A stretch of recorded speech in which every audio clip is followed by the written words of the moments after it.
Welcome to Vatsala's kitchen. ഇന്നത്തെ recipe ഒരു മൈസൂർ പാവാണ്, മിൽക്ക് മൈസൂർ പാവ്. അപ്പോൾ ദീപാവലി പ്രമാണിച്ചിട്ട് ഒരു സ്വീറ്റ് റെസിപ്പി ഇടാൻ വിചാരിച്ചു.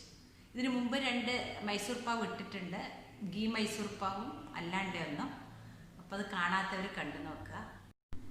മിൽക്ക് മൈസൂർ പാവിൻ്റെ ഇൻഗ്രീഡിയൻസ് പറയാം. 250 ml ഒരു കപ്പ് കടലമാവ്, അതിൻ്റെ പകുതി അതായത് 125 ml ഒരു കപ്പ് പൊടിക്കാത്ത ഷുഗർ, ഇത് പൊടിക്കണം. ഇതേമാതിരി ഇതിൻ്റെ പകുതിയാണിത്. ഇത് നെയ്യ് ഒരു കപ്പ്, പിന്നെ അതേ അരക്കപ്പ് മിൽക്ക്. ഇതൊന്നും ഞാനിങ്ങനെ പൊട്ടിച്ച് കാണിച്ചു തരാം. കണ്ടോ, വളരെ സോഫ്റ്റായിട്ട് വന്നിട്ടുണ്ട്.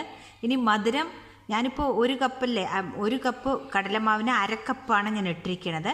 നിങ്ങൾക്കിനി മധുരം നല്ല മധുരം വേണ്ടവർ കുറച്ച് കൂട്ടിയെടുക്കാം കേട്ടോ. അതിലേക്ക് ഈ എടുത്തു വെച്ച നെയ്യ്, ഈ നെയ്യിലേക്ക് ഞാൻ ഈ എടുത്തു വെച്ച കടലമാവ് ഇട്ട് കൊടുക്കുന്നുണ്ട്. ഈ കടലമാവ് ഒരു മീഡിയം ഫ്ലെയിമിൽ കുറച്ച്, അതായത് ഇതിൻ്റെ പച്ച ചൊയ മാറണം, അത് നല്ലപോലെ ഒന്ന് വറുത്തെടുക്കുക.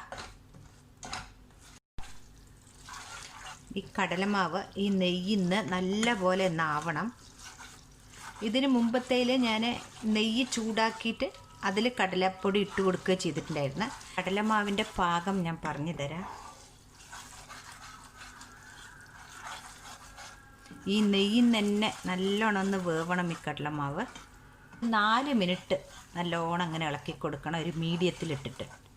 അപ്പോൾ ചെറുതായിട്ട് ഇതിൻ്റെ കളറും ഒന്ന് മാറും. ഇതൊന്ന് ഈ നെയ്യിൽ തന്നെ വെന്ത് കിട്ടും. എന്ന ശേഷമാണ് നമ്മൾ ഈ ഷുഗർ ഇട്ട് കൊടുക്കണം. അത് ഷുഗർ ഞാൻ പൊടിച്ച് വെച്ചിട്ടുണ്ട്. ഒരു 5 മിനിറ്റോളം ഈ നെയ്യിൽ ഈ കടലമാവ് ഇങ്ങനെ ഇളക്കി കൊടുത്തിട്ടുണ്ട്.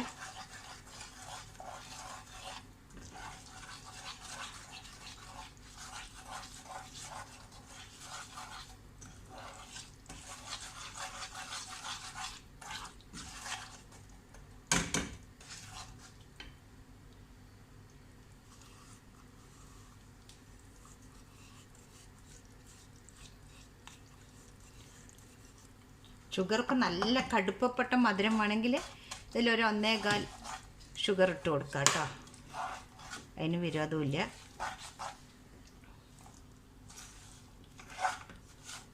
ഇപ്പോൾ ഈ ഷുഗർ ഇട്ടപ്പോൾ ഈ കടലമാവ് ഒന്ന് ടൈറ്റായിട്ടുണ്ട്, നോക്കിക്കോളൂ.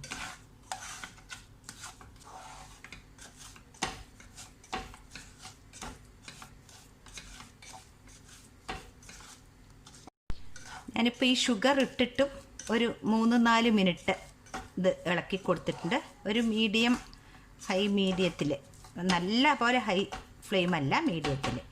ഇപ്പോൾ നമുക്ക് പാലൊഴിച്ച് കൊടുക്കാം. ഇത് രണ്ടും നല്ല പോലെ മിക്സ് ആയിട്ടുണ്ട്, കാണില്ലേ, ഇതാ കണ്ടോ. ഇനി നമുക്ക് അത് പാലൊഴിച്ച് കൊടുക്കാം. പാൽ കുറേശ്ശായിട്ട് ഒഴിച്ച് കൊടുക്കുക. ഇത് വല്ല അത്ര സോഫ്റ്റായിരിക്കും ഈ മൈസൂർ പാവ്.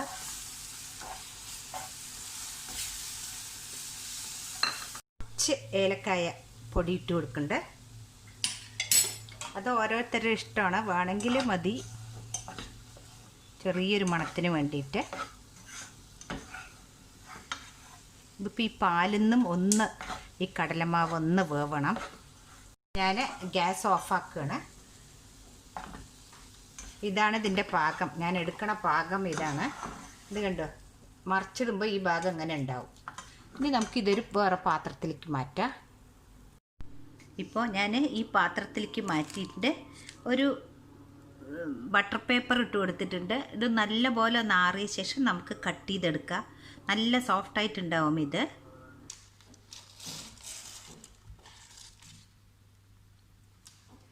ബട്ടർ പേപ്പർ വെച്ചിട്ടുണ്ടായിരുന്നതാണ്. നമുക്ക് ഇത് കട്ട് ചെയ്തിട്ടെടുക്കാം. വളരെ സോഫ്റ്റായിട്ട് കിട്ടും ഇത്. ഇതെല്ലാം കട്ട് ചെയ്ത് കഴിഞ്ഞു. നല്ല പഞ്ഞി മാതിരി വായിലിട്ടാൽ അലിഞ്ഞു പോണൊരു മിൽക്ക് മൈസൂർ പാവാണിത്. നിങ്ങളെല്ലാവരും ഇത് ട്രൈ ചെയ്തിട്ട് എനിക്ക് കമൻറ്റ്സ് അറിയിക്കണം. Thank you.